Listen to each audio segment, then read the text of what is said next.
사연을 소개하겠습니다. 집에서 TV를 보고 있었는데 엄마가 밝은 목소리로 말을 꺼냈어요. 이제 월요일부터 출근인데 우리 백화점 다녀오자. 백화점에는 왜? 얘 좀 봐. 너 출근할 때 입으로 사야 할 거 아니야. 저번에 엄마가 사준 양복 있잖아. 그거 입고 가면 되는데 뭐하러 옷을 또 사러 가. 그 양복도 너무 비싸게 사서 엄청 돈 아까웠는데. 회사에 그 양복 하나만 입고 다닐 거야. 회사가 작은 회사도 아니고 신경 써서 입고 다녀야지. 엄마의 얼굴에 설레임이 가득해 보였는데요. 엄마는 제가 취업을 했다는 사실에 기쁨을 감추지 못했습니다. 그런 엄마를 보며 슬며시 걱정이 되었기에 다시 한번 상기시켜주고자 말을 꺼냈어요. 엄마, 그때도 내가 말했지만 나 아직 정규직으로 입사한 거 아니야. 내년에 재계약이 안 될 수도 있으니까 너무 기대는 하지 마. 괜히 기대했다가 엄청 실망할 수도 있으니까. 물론 엄마도 잘 알고 있지. 그치만 네 이모 말로는 그 큰 회사에 계약직으로 들어간 것만으로도 대단한 일이라고 얼마나 칭찬을 했는지 몰라. 그리고 큰 문제만 없으면 대부분 정규직이 된다고 하던데 뭘. 아니야. 내가 듣기로는 이번에도 몇 명은 재계약이 안 됐다고 하더라고. 대기업에서 호락호락하게 사람을 채용할 리가 없잖아. 아들, 긍정적으로 생각해. 그러다 안 되면 그만인 거고, 정규직 전환되면 좋은 거고 그런 거지. 암튼 내가 듣자 하니 입고 다니는 것도 아주 중요하다고 하더구나. 그러니까 얼른 일어나. 엄마가 옷 사줄 테니까. 엄마가 제 손을 잡아 끌고 있었는데요. 제가 걱정스러운 목소리로 엄마를 말렸습니다. 엄마, 우리가 돈이 어딨다고 백화점에 가서 쇼핑을 해. 그냥 내가 인터넷으로 살 테니까 걱정하지 마. 얘, 너 엄마 무시하는 거니? 엄마 돈 엄청 많거든? 엄마가 서랍장 안에서 봉투 몇 개를 꺼내서 제게 보여주며 활짝 웃고 있었습니다. 웬 돈이야? 이건 할머니가 주신 돈이고, 이건 네 이모랑 외숙모가 너 이번에 취업했다고 기념으로 준 거야. 평소에도 많이 챙겨주시는데 그런 돈은 뭐하러 받았어? 나도 안 받으려고 했는데 다들 억지로 챙겨주는 걸 어떻게 해. 미안하면 첫 월급 타서 네가 잘 챙기면 되지. 그니까 얼른 옷 사러 가자. 평소와 다른 엄마 모습에 거절을 할 수가 없어 엄마를 따라 나가 옷을 사고 돌아왔습니다. 아버지가 세상을 떠난 뒤 엄마와 단 둘이 살고 있었는데요. 아무래도 엄마 홀로 제 뒷바라지를 해야 했으니 그렇지 않아도 많이 약한 엄마는 몸이 자주 아프셨습니다. 쉬는 날에는 종일 방에 누워만 있어야 할 정도였으니까요.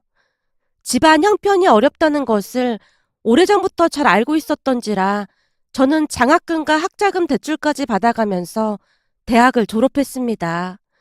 물론 중간중간 외가 가족들께 많은 도움을 받은 건 말할 것도 없었고요. 외할머니는 시골 작은 마을에 사셨는데요. 남의 집 밭일을 하면서 받은 일당을 고스란히 모았다가 제가 내려가면 손에 쥐어주시곤 했습니다. 서준아, 이거 가지고 가서 배 곪지 말고 잘 챙겨 먹어. 네 엄마한테 들으니 대학 다니면서 돈 아낀다고 맨날 라면만 먹는다고 하던데 그러다가 몸 아프면 큰일 나는 거야. 이 할미 말 무슨 말인지 알겠지? 엄마랑 같이 고기도 사 먹고 그래? 할머니가 돈이 어딨다고 맨날 돈을 주고 그래. 나도 아르바이트해서 돈 벌고 있으니까 걱정하지 마. 할미는 네가 잘 먹는 것만 봐도 그냥 배가 불러. 우리 귀한 손주 잘 자라줘서 정말 고맙다. 저를 볼 때마다 할머니는 눈물바람이었습니다. 그런 할머니를 제가 나지막하게 불렀어요. 할머니, 오야 내 강아지. 할머니 내 나이가 몇 살인데 강아지가 뭐야 강아지가. 이 할미 눈에는 맨날 이쁜 강아지야. 할머니 나 올 때마다 맨날 울면 다시는 안 온다. 그래, 할미가 앞으로는 절대 안 울게. 라며 할머니가 급히 눈물을 닦고 있었습니다. 세월이 지나 조금씩 머리가 커지면서 할머니의 마음이 고스란히 전해지곤 했는데요. 젊디 젊고 몸도 약한 딸이 남편을 먼저 떠나보내고 홀로 자식을 키우는 모습을 옆에서 고스란히 지켜봐야 했던 할머니의 심정이 어땠을지 충분히 이해가 되고도 남았습니다. 할머니는 허전한 제 마음을 채워주는 세상에서 제일 든든한 울타리였다고 해야 할까요? 힘든 세상살이에 지쳐 할머니가 보고 싶어 찾아가는 날이면 그 누구에게도 배울 수 없는 지혜를 배울 수 있었으니까요. 그런 외가가족들은 제게 있어 정말 소중한 분들이었습니다. 그런 와중에 제 취업 선물까지 준비해 주셨다는 말에 죄송한 마음만 가득할 뿐이었어요. 그렇게 저는 가족들의 응원을 받은 채 월요일 날 첫 출근을 했습니다. 가볍게 인사를 한 뒤 각자 부서로 이동을 했는데요. 제가 인사를 하자마자 다들 환영해주는 분위기였습니다. 하지만 어딘지 모르게 조금은 차가운 기운이 느껴졌는데요. 우선 팀장님이 한 대리에게 제게 일을 가르쳐주라고 지시를 했고 적응할 틈도 없이 바로 일을 배우기 시작했어요. 서준 씨, 잘 들어요. 우리 일은 절대 실수하면 안 되는 일입니다. 세금 계산서 처리나 기한지 작성이나 죄다 돈과 관련된 일이니까 정신 바짝 차리고 일을 배워야 할 겁니다. 김 대리님이 친절한 듯 약간은 차가운 목소리로 설명을 해주고 있었는데요. 출근 첫날부터 갑작스레 너무나 많은 업무를 배우다 보니 제가 잠시 넋을 놓고 있었고 김 대리님이 싸늘한 목소리로 질타를 했습니다. 서준 씨, 내가 듣기로는 학교 다닐 때 공부 좀 했다고 들었는데 머리가 정말 좋은가 봐요. 네? 제가 어리둥절한 표정으로 김 대리님을 바라보고 있었는데요.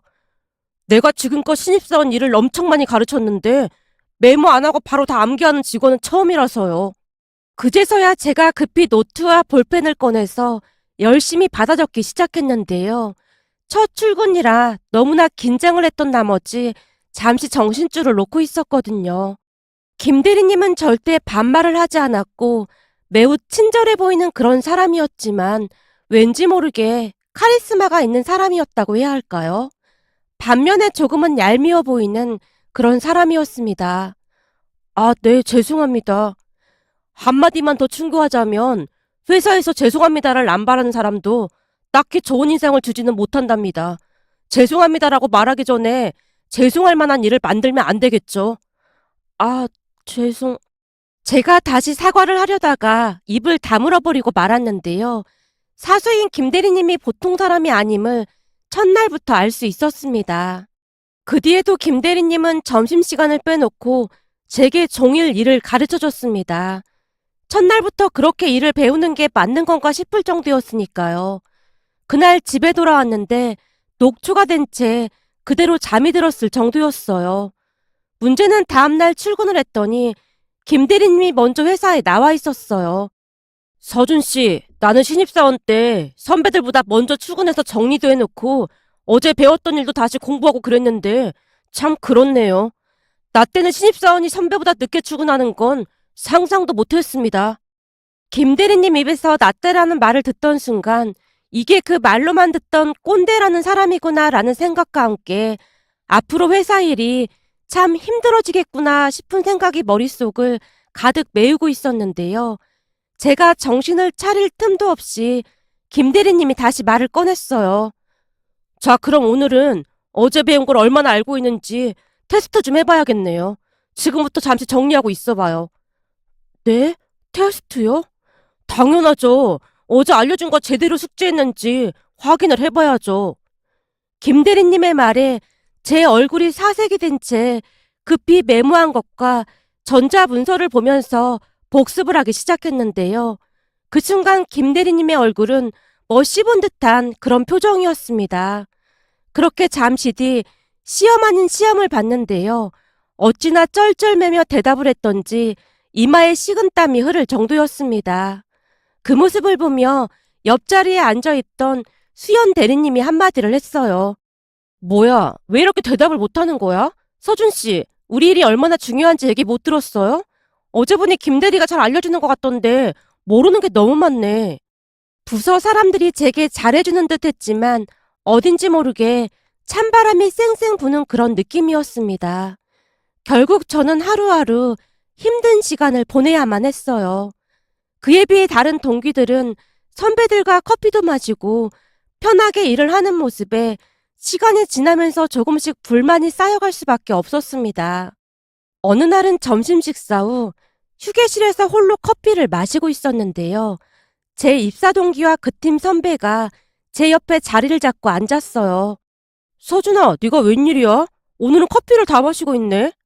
어제 집에서 밤늦게까지 배운 거 복습하느라 잠을 잘 못 잤더니 계속 졸리고 집중이 안 돼서 잠깐 커피 마시러 왔어. 네 사수 김 대리님이 아직도 힘들게 하는 거야? 아니야. 내가 일을 똑바로 못해서 그렇지 뭐. 제가 고개를 푹 숙인 채 커피를 마시고 있었는데요.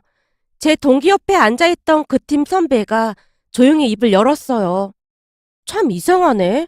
김 대리가 깐깐하긴 해도 그렇게 심하진 않았었거든. 근데 요즘 보니 서준 씨한테 유난히도 까칠하게 행동하는 것 같더라고. 저번에 보니까 아주 숨이 막힐 정도던데 나름 잘 버티네. 아닙니다. 제가 일을 잘 못해서 그러는걸요. 제가 잔뜩 기가 죽은 채 대답하고 있었는데요. 평소에도 잘난 척하게 좋아하던 동기가 마치 저를 걱정하듯 말을 꺼냈어요. 진짜 어떡하냐? 내가 보기엔 네 사수 김 대리님이 너 엄청 마음에 안 들어하는 것 같아. 그러게 내가 너 옷 입은 스타일부터 문제라고 몇 번이나 말했잖아. 요즘 누가 그런 싸구려 옷을 입고 다니냐? 내가 딱 보니 김 대리님은 좋은 옷만 입고 다니는 것 같더구만. 이런 대기업에서 근무하려면 거칠해도 많이 신경 써야 하는 거야. 난 너처럼 옷 못 입는 사람은 처음 봤다니까. 그니까 앞으로 옷도 좀 센스 있게 입고 다니고 그래. 신발도 좀 비싼 걸로 사서 신고 백팩도 좀 좋은 걸로 메고 다니고. 요즘 고딩들도 그런 백팩 안 메고 다녀. 동기가 제 모습을 위아래로 훑어보며 약간은 비웃듯 말을 했습니다. 잠시 후 화장실 거울에 제 모습을 비춰보며 엄마가 옷을 사준다고 할 때 그냥 백화점에서 살 걸 그랬나 하는 후회마저 들었는데요. 백화점에 옷을 사러 갔다가 너무나 비싼 가격에 놀라 그냥 저렴한 옷을 샀었거든요. 동기의 말을 듣고 더욱 심란한 마음이 들어 잔뜩 풀이 죽은 채 자리로 돌아갔고 김 대리님의 모습을 보니 동기 말대로 정말로 어딘지 모르게 고급스러워 보이는 그런 모습이었습니다. 그러면서 이런저런 오해를 하게 되었는데요. 김 대리님뿐만 아니라 부서 사람들 전부가 저를 좋아하지 않는다는 생각만 가득할 뿐이었으니까요. 그러던 와중에 더욱 참담한 일이 일어났습니다. 평소에도 건강이 좋지 않았던 엄마의 몸이 더욱 좋지 않아져서 병원에서 정밀 검사를 받았는데요. 신장이 잘못돼서 이식을 받아야 한다고 했습니다. 그 바람에 가족들 모두가 혼비백산한 채 난리도 아니었는데요. 제가 정말 놀랐던 부분이 외가 가족 모두가 적합성 여부에 대해 검사를 받겠다고 했고 이모가 엄마에게 신장 이식을 해주겠다는 말까지 했습니다. 내가 언니한테 신장 이식을 해주는 게 맞아. 이모, 무슨 소리를 하는 거야? 내가 하는 게 맞는 거지. 넌 아직 결혼도 안 했고 취업한 지도 얼마 되지도 않았는데 어렵게 들어간 회사를 관두기라도 하겠다는 거야? 지금 엄마가 아픈데 그까짓 회사가 문제가 아니잖아. 우리가 상의해봤는데 회사도 회사인데 그러기엔 네가 너무 젊어. 그리고 내가 언니한테 받은 것도 많고 하니까 이모가 하는 게 맞아. 이렇게나마 언니한테 받은 걸 갚을 수 있어서 오히려 다행이야. 언니가 젊었을 때 우리 때문에 고생해서 그리 된 것 같아서 너무 마음이 아프다. 라며 이모가 눈물을 흘렸습니다. 집안의 장녀였던 엄마는 학교를 졸업한 뒤 갖은 고생을 하면서 동생들 뒷바라지를 했다는데요. 그 바람에 이모와 외삼촌은 대학까지 나왔다고 했으니까요. 이모와 외삼촌은 그 부분을 진심으로 미안해했고 제 만류에도 불구하고 이모가 이식수술을 하겠다고 고집을 부렸습니다. 아마도 젊은 제가 걱정이 되어 더욱 그랬던 게 아니었을까 싶었어요. 그렇게 엄마 건강 문제로 더욱 바쁜 나날이 이어졌고 회사에서도 엄마와 가족들과 통화하는 날이 많아졌습니다. 그러다 보니 조금씩 일에 문제가 생기기 시작했어요. 어느 날은 김 대리님이 저를 따로 불러서 조용히 물었어요. 요즘 무슨 일이 있어요? 왜 이렇게 실수가 많은 거죠? 혹시 집안에 무슨 일이 있는 거라면 우리도 알아야 도움이 될 것 같은데. 그게 엄마 건강이 좋지 않아서 요즘 정신줄을 좀 놓았던 것 같습니다. 정말 죄송합니다. 아무래도 제가 퇴사를 해야 할 것 같습니다. 저 때문에 다른 분들께 피해가게 하면 안 될 것 같아서요. 그동안 쌓여있던 것도 많았고 엄마 건강도 안 좋다 보니 제가 자포자기한 표정으로 대답을 했는데요.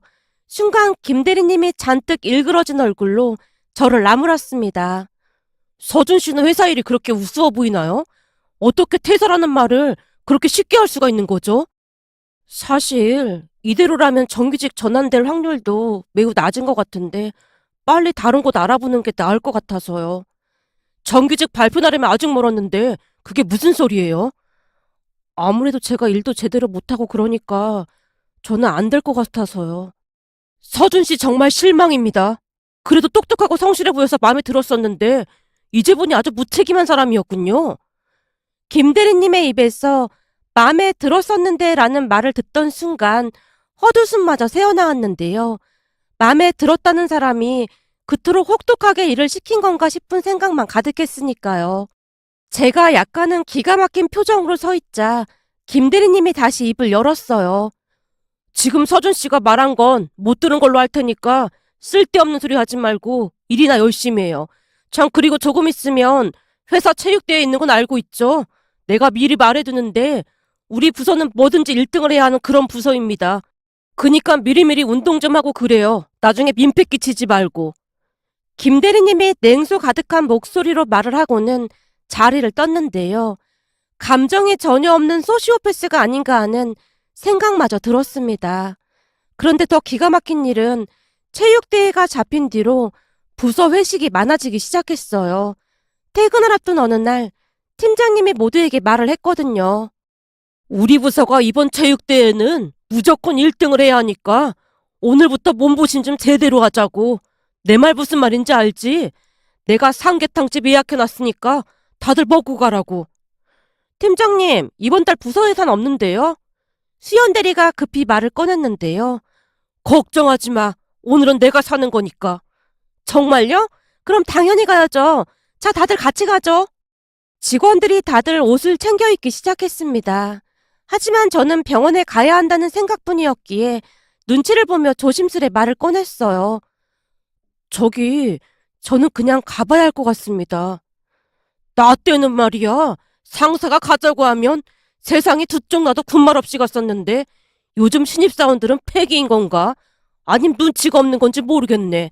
우리도 밥만 먹고 갈 거니까 잠깐 들러서 밥만 먹고 가. 팀장님이 약간은 불편한 표정으로 말을 하고는 급히 사무실을 나가버렸습니다. 그 바람에 팀원들 모두가 싸늘한 눈빛으로 저를 바라보고 있었기에 억지로 회식에 참석할 수밖에 없었어요. 하지만 제 마음은 이미 엄마에게 가 있었기에 많이 불편할 수밖에 없었는데요. 음식이 입으로 들어가는지 코로 들어가는지 알 수가 없을 정도였어요. 그런데 식사를 하던 팀장님이 제 그릇에 닭다리를 올려주고는 아무 일이 없었다는 듯이 식사를 하고 있었습니다. 너무나 갑작스러워서 당황한 채 팀장님을 바라봤지만 팀장님이 귀찮다는 듯이 말을 했어요. 난 밥 먹는데 뭘 그렇게 쳐다봐. 사실 내가 닭다리를 좀 싫어해서 말이야. 난 예전부터 이상하게 이 뻑뻑살이 좋더라고.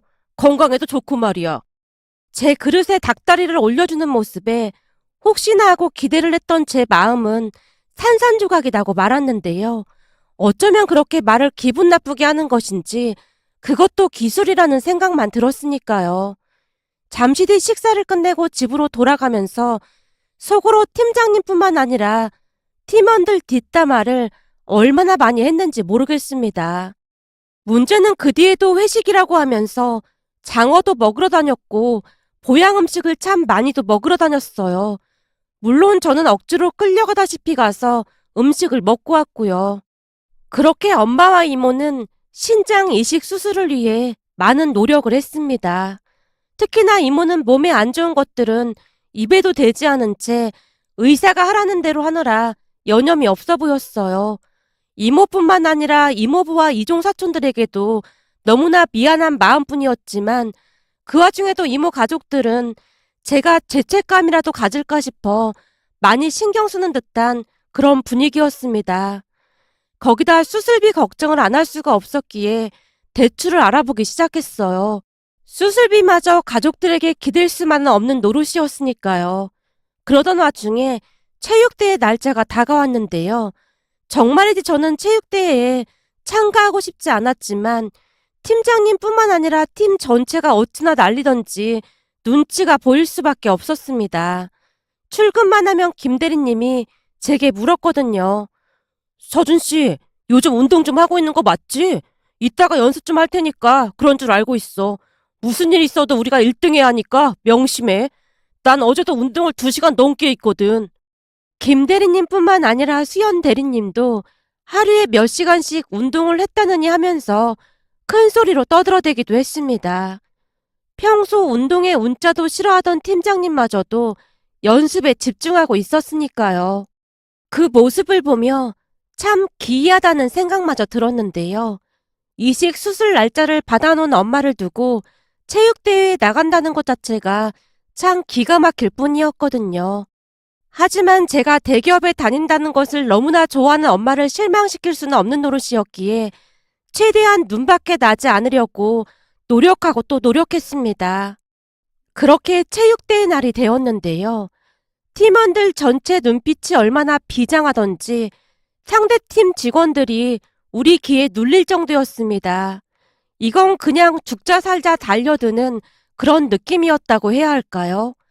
한마디로 온몸을 내던진 채 경기에 임하고 있었습니다. 오죽했으면 다른 팀 직원들이 수군대기까지 했어요. 저 팀은 여기에 목숨이라도 걸었대요? 아니 눈빛들이 왜 저 모양이야? 아주 사생결단을 하고 달려드네. 아니 뭔 일이 있는 거야? 우리는 왜들 저래? 저 팀 수연대리 말로는 무조건 1등해서 포상금을 받아야 한다고 아주 난리도 아니더라고. 1등한테 주는 포상금이요? 그 300만 원이요? 그래, 그 300만 원 말이야. 그거 받아서 써야 할 때가 있대. 아니 그 300만 원이 뭐라고 저 난리들이야? 뻔한 거 아니겠어. 그 돈 받아서 공짜로 술 먹고 놀려고 그러는 거겠지 뭐. 다른 팀 직원들이 고개를 절레절레 흔들며 수군거리고 있었습니다. 그런 직원들의 말을 엿듣던 제 동기가 궁금한 듯 제게 물었어요. 그 300만 원 어디다 쓰려고 저렇게까지 하는 거야? 아니 아깐 팀별 축구 하는데 해병대도 왔다가 울고 가겠더라. 그게 축구냐? 육박전이지. 니네 팀이니까 너도 알 거 아냐. 그래봐야 난 계약직인데 나한테까지 말해주겠냐.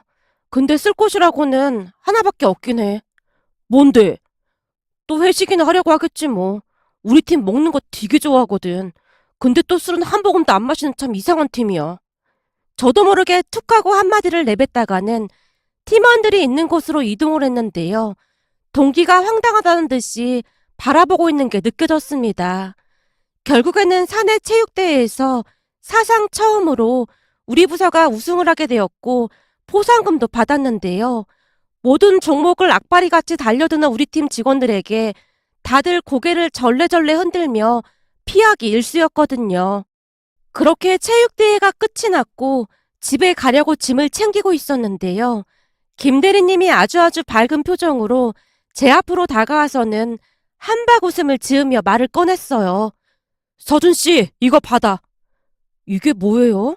포상금이지 뭐긴 뭐겠어. 팀 포상금을 왜 저한테 주시는 거예요?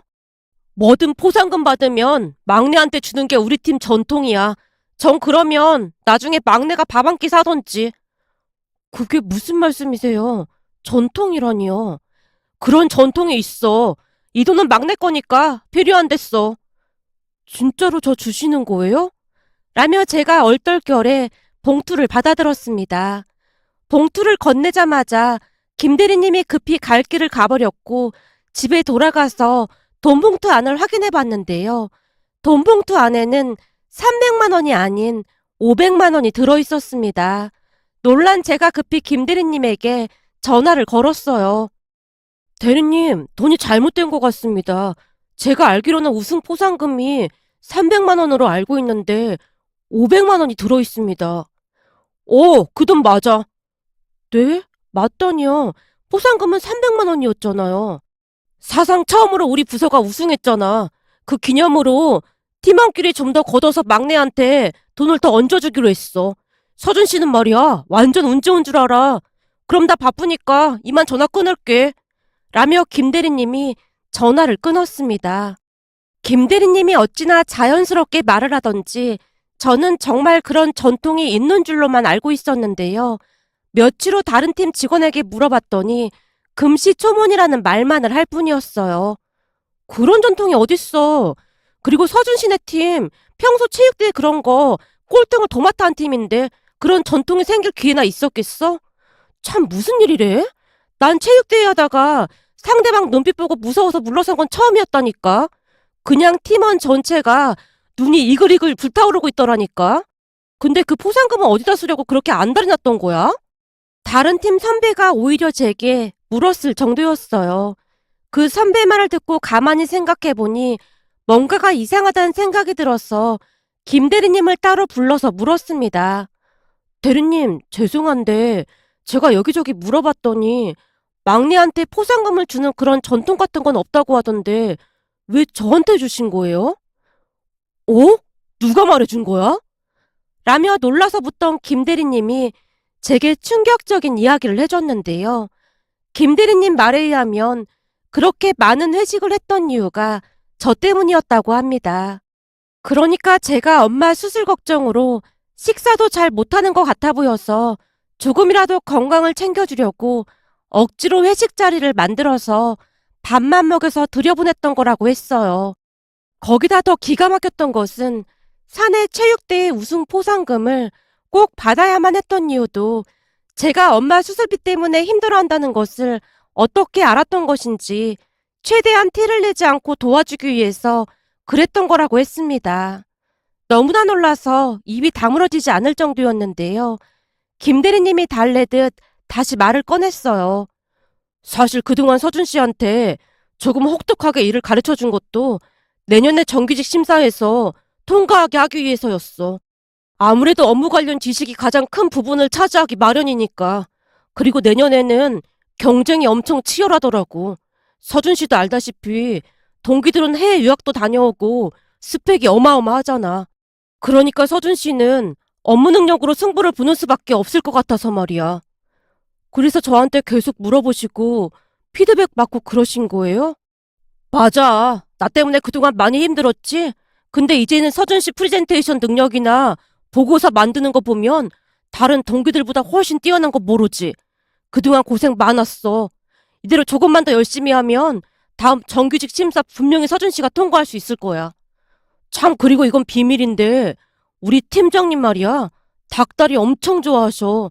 삼계탕 먹으러 가면 가끔 우리 닭다리 뺏어 먹기도 하시거든. 팀장님이 닭다리 싫어하신다는 것도 다 거짓말이야. 조금이라도 서준 씨 몸보신 시켜주려고 그랬던 거야. 그니까 포상금은 그냥 우리 마음이라고 생각하고 받아. 정 미안하면 다음 정규직 전환에 꼭 합격해서 보답하던지. 난 욕심이 아주 많은 사람이라 내 사람이 반드시 전환돼야 발 뻗고 잠을 잘 수 있거든.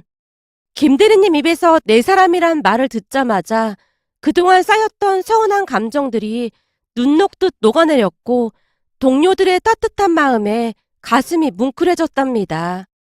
그날 화장실에서 혼자 참 많이도 울었던 것 같습니다. 그동안 팀원들의 마음을 이해하지 못한 채 못난 짓을 참 많이도 했다는 생각만 들었거든요. 결국 그 포상금으로 부족한 수술비와 병원비를 충당할 수가 있었습니다. 거기다 엄마 수술도 성공적으로 잘 되었는데요. 수술을 하고 나온 엄마에게 이모가 큰 소리까지 치면서 말을 했어요. 언니, 이제는 언니한테 빚진 거 다 갚은 거다. 이제 우리 쌤쌤이야. 알겠지? 그 모습에 가족 모두가 뒤를 돌아 눈물을 훔치기도 했는데요. 혹여나 엄마가 미안해할까 싶어 배려하는 이모의 모습에 가족 모두가 큰 감동을 받았으니까요. 그 뒤 두 분은 빠르게 회복을 했고 건강하게 아주 잘 지내고 계신답니다. 물론 저도 정규직 심사에 통과해서 정규직이 되었습니다. 심사 면접에서 많은 업무적 질문을 받았지만 막힘없이 술술 대답을 했으니까요.